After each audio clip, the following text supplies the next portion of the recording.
Scorpio, hello there, my beautiful friends. We're going to do your general tarot reading for late March, moving into early April 2026. Thank you so much for joining me today. You know, I appreciate each and every single one of you.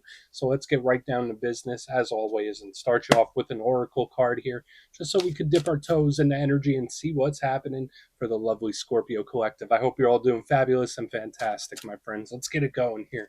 My guide, spirit team, talk to me. What do you got for us? What do you have for Scorpio gang? In late March, early April, we're moving right on into the early part of Aries season. We're actually already there. What energies, messages, insights can we take a little peek at? And yeah, we're just going to take a real quick look at this first card. Then we'll get into the full reading itself. And at the very end, I'll pull you a bonus card from the Shadowland Tarot just to see what might be in the shadows or what shadow work you can lean into, which is always interesting. So let's get it going here. Let's rock and see what we got for Scorpio gang in late March, early April. What do we got for our good friends here? Let's get this card out nice and quick. There we go. I'll take it. Hey, I love this card. It reminds me of the Ace of Swords so much. And for some of you looking at this imagery, you might be like, all right, that's a funny looking card. I don't get the Ace of Swords, but you will. I mean, it's a monkey dressed up like Shakespeare, right? So there is a little goofiness to it. But before we fully dive into that, if you're new here, I'll be speaking about the March subscriber surprise towards the end, so you might want to check that out. And also, if you could kindly illuminate that like button by tapping it right on its third eye, you know, I'd greatly appreciate it. But enough of the promo, back into the reading. Let's talk more in depth about this card. So again, we got this monkey here dressed up as Shakespeare. He has a skull. He's contemplating his life, sitting on a big stack of books with a typewriter. We got mathematics and binary code in the background. So to me, this really represents somebody with an elevated mentality, right? This is a great energy for learning and knowledge acquisition. It's like very sharp, smart, intelligent, seeing things clearly. That's why I say this to me reminds me of the Ace of Swords, which is the sword of truth, because there's something about this card where it's like either I'm figuring out the truth or I understand the truth. I see it the proper way, which is nice. So again, like for some Scorpios, the energy could show different. Maybe you're just thirsting for knowledge. Maybe there's certain things or details where it's like, I gotta know it, gotta figure it out. Maybe you're diving down internet rabbit holes, for all I know. Because this to me, it's like I need to learn it all. It's like I'm pulling all this information. And again, there's nothing wrong with that. The only downside with this card that I say is overthinking, right? Because it's such a very active mind and it's trying to see things from every single angle. There could be that propensity for some of us to overthink in this time when this card is here. But I like it. It's smart. It's sharp. It's honest. It's like straight to the point. So we're just going to put him down right there. He could keep contemplating his life. Let's get into tarot. And yeah, I always say that first card doesn't make or break the reading. It's just a little footnote. So let's get you 3 tarot cards in the upright. Then we'll get into that intuitive juiciness. Shuffle it up one time here for Scorpio gang. What do we got in late March, early April? And while we get this deck shuffled up and ready to go, let's talk about last week's reading. It was a little wild, my friends. The reading was titled An Explosive Warning, and it was like the second, maybe even third consecutive week where this very fiery energy has been showing up around Scorpio gang. Now, I was getting some hyper specifics last week about someone being a little too bossy or someone making the wrong calls and someone pressurizing things. I don't know. It just felt a little wild and it felt like things could spin out of hand. So hopefully that didn't happen. But we're going to see what shows up this week. As you know, energy is very fluid, never set in stone. So only take this how it hits for you, because we could be seeing your vibe or somebody else, right? Let's get it going. 3 cards here for Scorpio gang. What do we got in late March, early April? What do we got for our good friends? Thank you. Cool. Hey, we got a power card. We got the King of Cups, a.k.a. Kyle of Cups himself without a beard. He is sitting there on his throne with his goblet. He's having a darn good time. He's chilling out. So that's always a good start to get a Scorpio power card in the first spot of a Scorpio reading, right? Let's get it going here. Cool. All right. So we got the 8 of Pentacles in position number 2. That's a lot of effort. That's a lot of work.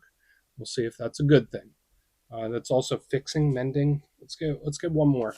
Let's get one more here for Scorpio gang. Cool.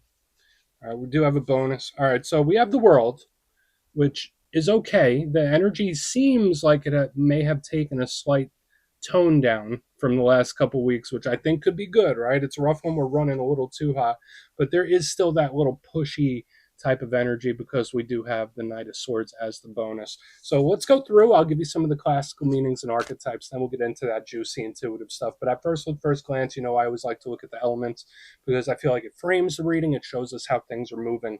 And the majority of this reading is elements that Scorpios are usually pretty comfortable with, right? We got water and earth. Boom. That's a beautiful combination. I always say when we combine earth and water, that represents blessings and abundance, right? How do flowers grow and plants and trees? A little bit of earth, a little bit of water. You throw a seed in there and everything starts to bloom. So it's a nice combination. The world on the back end, it's a major arcana. There's a lot of elements involved in it, so we're not going to single it out. And then we have air. So it's evenly distributed, and that's something I like because it's not just all fire, or it's not too much of anything. Now, when it comes to the water, that's the Scorpio power element. That's Scorpio's comfort zone. That's the internal world, matters of the heart, matters of personal relationships, things or people where we're emotionally invested in it. Water is great for creativity and thinking outside of the box and expressing oneself. So that's a beautiful thing.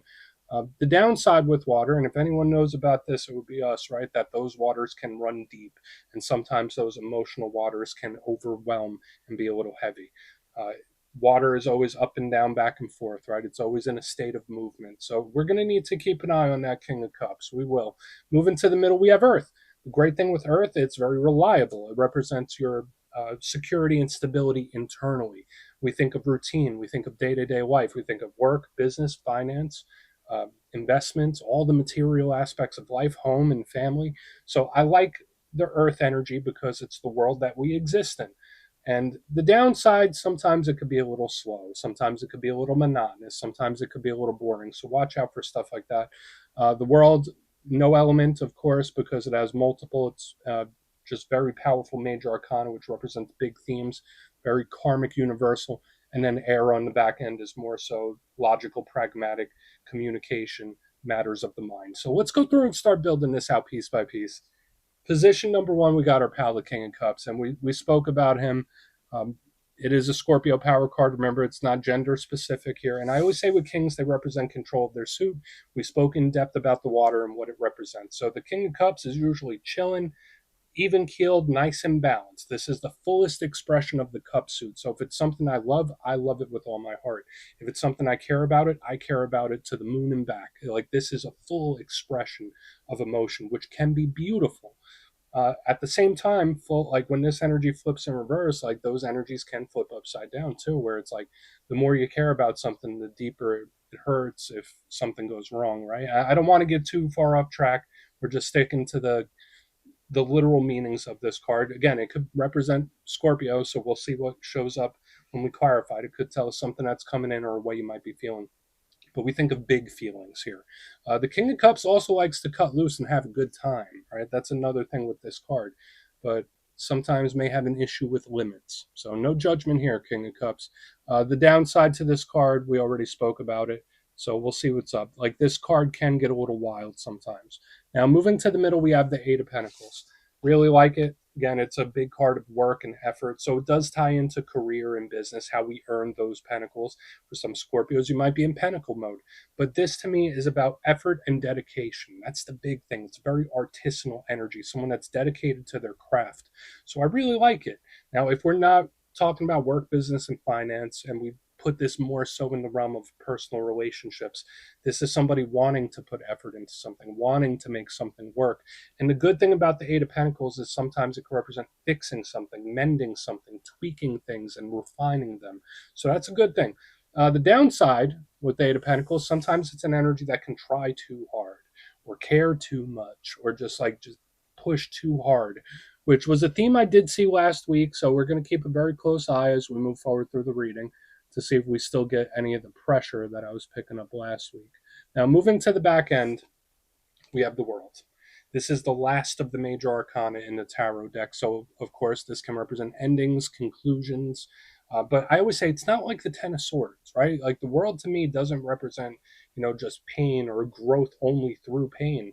It's just a conclusion, an end of one chapter into the next. Or this could be the fullest expression where like something has done what it needed to do. Like I like the earth because it's like I've reached my final form, which is a really nice type of energy to be in.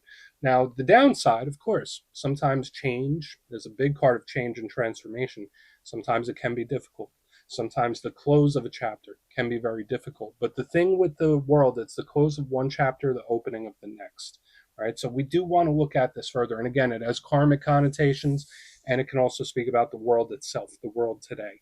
So if you've been paying attention to world events more so than normal, I mean, this world card is like I'm heavily invested. Now, moving to your bonus card real quick, we have the Knight of Swords. All knights represent action and movement. This is the fastest moving one. So that's why I said there's still this urgency, there's still this push. The only downside with the Knight of Swords, it can be a little too aggressive. So you see what I mean? There's great energy here, but there can also be this energy that pushes a little too hard or does a little too much that we want to keep a close eye on this week. So I want to dive deeper on all of this, Scorpio gang. Let's do it. Let's jump in and clarify. Okay, let's get a good shuffle here. What do we got for Scorpio gang? And yes, this is where I go intuitive with the message, which means I just tell you how it feels to me. So feel free to do further research or rely on your base knowledge of tarot, because as you know, every single reading is about the reader's interpretation, and I'm just giving you mine. Let's go in on our pal, the King of Cups. And yeah, if you're a reader yourself, please feel free to play along. That's why the box is here. If you're feeling any messages you want to give to Scorpio, you could drop it in the comments. I don't mind at all. Okay, King of Cups time. What's he doing here? Why is our pal here? Yeah, cool. I mean, it just seems like an energy that feels comfortable where it's at for whatever reason. Now, for some Scorpios, this could be an advice or a very, very positive sign. So I love the Nine of Pentacles. It's a huge card of independence where it's like, I can do it myself. And everyone knows Scorpio has a bit of an independent streak. And yeah, with the King of Cups, Nine of Pentacles, it's like, the only one I need is me. Where it's like, I got this. Like, I'm cool. Like, don't worry about it. Like, the energy feels like a rock to me, even though we have this King of Cups on the top. Now, the thing with the Nine of Pentacles, it's beautiful. It represents blessings, abundance, wins, victories, whatever labels we want to put on it. We see this lady, she's standing in her garden. She has her little bird, and she's feeling fine. Right? So, for some Scorpios, maybe it's an advice to take it slow for a little bit, smell the roses, so to speak. For some of you, that could be the case because I know Scorpios have a very, very big work ethic and always like to try to keep themselves busy. But yeah, this energy to me feels great. So could it be a win, victory, blessing? Absolutely. But there's also this energy here of contentment. Like, I am fine. I got this. So I'm not going to say that's a bad thing. The energy is also a little set in its ways at the same time. Again, no judgment here. But like when I see the King of Cups with the Nine of Pentacles, it's like I know what I like and I like what I like, and that's it. So I'm not sure how or why that applies, but we're going to keep moving. We're going to see what's up with the Eight of Pentacles, though, because that's where we could see a little pressure. So why is that Eight of Pentacles here for Scorpio gang? Why is the Eight? Wow. Okay. This is big. This is really big. So interestingly enough, remember how I said like the world is the last of the major arcana? The Fool is the first one. Right? Big Aries energy. We're currently in Aries season. This energy does not seem to be taking a break or slowing down or messing around. And I was getting something similar. I believe it might have been the Cancer reading, especially right in the center, where it's like, oh, I have the time now. I have the energy now. Let's get down to business. Like I'm not messing around. I'm not playing games. So there is this energy. I don't want to say game over yet. I do want to look and see what's going on with that world. Because remember, that could be the conclusion of something. But with the Eight of Pentacles and the Fool, it's like, if I want something, I will get it. I have no time to mess around. I have no time to play games. Because remember, the Fool could be very lighthearted. It's like, I am busy right now. I have something I need to accomplish. So it's like tunnel vision focused. Or again, it's just an energy that's not playing games. Now, the one thing I do like about this, we have this energy that feels comfortable. It knows what it likes and it likes what it likes. But then there's also this very new energy that comes in with the Eight of Pentacles and the Fool. So if you're one of those Scorpios that's looking for new business opportunities, looking for expansion, looking for a new job, whatever it might be, there's great energy here for expansion in the middle. But at the same time, it's like, I don't have time to take a rest or a break. I got things to do. I'm not messing around. I'm not here to play games. I'm here to work. And that's just how it's coming through to me this week, Scorpio. So not sure if you're in that mode or if you will be, but it's highly motivated. We're going to keep moving over to the world. So it's like we have the first and then the last. We're going to see if we have a journey here. So let's go in on the world and we'll do a quick recap before we get into the shadow. So I'm cautiously optimistic about what I'm seeing because we already saw wins. We already see effort. We see like a no BS, no nonsense mindset as well. So why is the world here? Yeah, but it's not really an ending. Okay.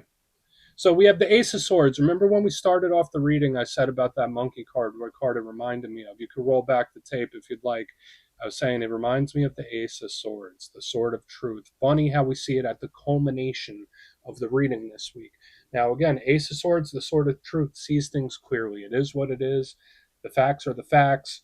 This is the direction I'm going in. It's very, very sure of itself. But when I see the world, it's like we have a beginning, ending, and a beginning again. So there's like this remaking, revitalizing of something that I'm picking up as well. So is there an ending showing up here or a chapter closing? Yeah, there is, but there's also a new one opening up on the heels of that. So for a lot of Scorpios, there could be a lot of dynamics in your life that could be going through a major metamorphosis or change, right? So whether it's internally within yourself, whether it's work and career and the effort you put into things, or whether it's just life itself. Life is about perpetual change, but this one feels pretty massive, right? I love the Ace of Swords here because it tells me, no, this isn't the end. This isn't really the end. It's just the end of that chapter, and we're moving into the next one. I hope that makes sense to those of you that are going through similar things, because I really like this energy here on the back end. Now, could this be a talk or a conversation? Sometime I will say this, just to say it, even though I'm, being all optimistic Kyle here. The Ace of Swords can cut things away. The Ace of Swords can cut things out. So when I do see it underneath the world, sure, for some of you, you could be doing some spring cleaning, some energetic spring cleaning, deciding like, hey, do I want this to continue? Do I want that to continue? Do I want this to continue? So there could be certain things that you are pruning out of your life. That's very possible, but it doesn't really feel like an ending. It's just moving into another chapter. All right, let's go through and do a quick recap. Then we'll get into the shadow. So just like every Scorpio reading, there's a lot of layers here, and there's some really great stuff. But if you kindly look in the box, position number one, we got the King of Cups with the Nine of Pentacles in the upright. The only one I need is me. Very independent type of energy. I'm cool. I'm stable. I know what I like, and I like what I like, and that's okay with me. That's just how the energy shows up. Could be a big winner victory coming in. Moving to the center, we have the Eight of Pentacles with the Fool in the upright. Again, this could be a winner victory coming in, but the main vibe I'm picking up here is someone that's just highly motivated, not messing around, not playing games. I got something I need to accomplish, and I'm not going to stop until I do. So it's like there's this burning motivation that I'm picking up as well. And it's like I'm not playing games, game over type of mindset. So cracking down on something. Moving to the back end, we have the world with the Ace of Swords. We do see a culmination, we do see an ending, but I'm not miserable about it because a lot of the cards surrounding it are actually good. So if you have experienced any endings recently, to me, it's not a true ending. Like, it's really not. Like, there's something else on the other side of it, if that makes sense. The world with the Ace of Swords just feels good. Now, again, I did say for some Scorpios, you might be doing some energetic spring cleaning, right? Trimming certain things out, pruning certain things out. But overall, the energy looks bright and like it's moving in the right direction. So please take a screenshot if you want to look into it further. Let's see what's in the shadows. Okay, let's get a good shuffle here. And yeah, I always like to pull one shadow card at the very end just to see whether it's something within you or something you don't quite see. Shadow cards don't always have to be a challenge. A challenge, they could be a good thing too. So let's get you one. What do we got for Scorpio, gang? What do we got for Scorpio? And yeah, if you made it to this point in the reading, please feel free to check out channel memberships. I'll put a link for it in the comments below. It's a beautiful way to support the channel. I have much love for all my channel members. Okay, let's get this shadow card out. Quick, very first card pops out. So we have the Three of Wands. And the reason it makes me chuckle when it comes out is because the shadow side of this card could sometimes feel like it's wasting its time. Okay, now I'll give you the good aspect too. The good aspect of this card, it's great for manifestation, creation. It could tell us that something big is right around the corner, specifically if there's something that you've been wanting or waiting on. That's what this card could tell us. But the shadow side of it is like, am I waiting for nothing? Am I wasting my time? And that is a huge pet peeve for Scorpios. Speaking as the Scorpio moon that I am, and all the Scorpios I read for one on one, that is a big pet peeve. So if you're a cross watcher watching for a Scorpio, know this. Like if Scorpio feels as if time has been wasted or anything has been wasted, that's a huge no no for whatever reason. Um, so just watch out for feelings like that in this time, especially with the things I saw within the reading about trimming and energetic spring cleaning and stuff like that. Because the Three of Wands is like, no, that's a waste, trim it away. Oh, that's a waste, trim it away. Um, Nothing wrong with pruning things back, but don't prune them back too far, if that makes sense. So we're going to leave it at that, Scorpio gang. That's what I got for you this week, my friends. Don't click away just yet, though. I'm going to give you the details of the March subscriber surprise. If you would like further insight into your situation and you'd like to have a chat with me, you can book a personal session with me at my website, mastermetaphysics.com. The March calendar is live and spots go quick, so you could go check that out. But for the March subscriber surprise, we're doing another winner's choice. I will choose 3 subscribers to win either a copy of the Everyday Witches Tarot, beautiful deck, or handmade crystal pendant, which I showcase at my website, mastermetaphysics.com. So if you'd like to get your name in for that, it's 2 simple things. As always, my friends, first, you must be subscribed. And second, let me know down in the comments, what zodiac signs do you get along best with? Which ones are your favorite? You'll be entered to win, and at the end of the month, the winners will be announced in my community tab. As always, my friends, much love, and I'll see you soon.